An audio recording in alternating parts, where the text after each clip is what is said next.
嘛，你咁樣多。你看看。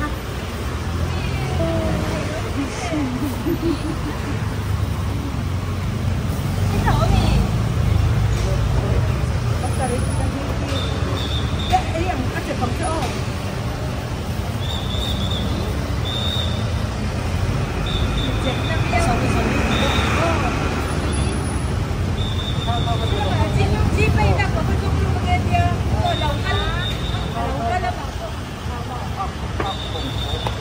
Hello.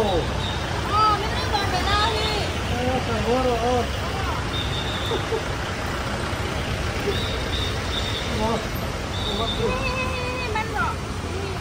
Kalau kayak mari jual dia kan kayak dia tu. Ini perlu ni tu eh.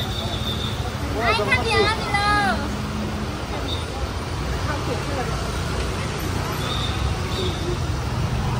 Anh ni ah. Sahih ah. Pasal ini lo awam em sahih.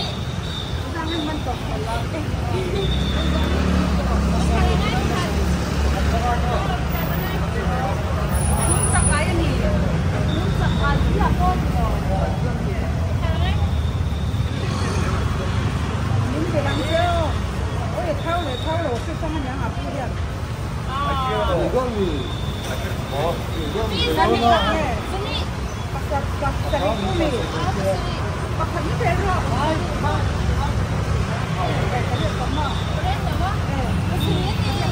Ayah pada dia tu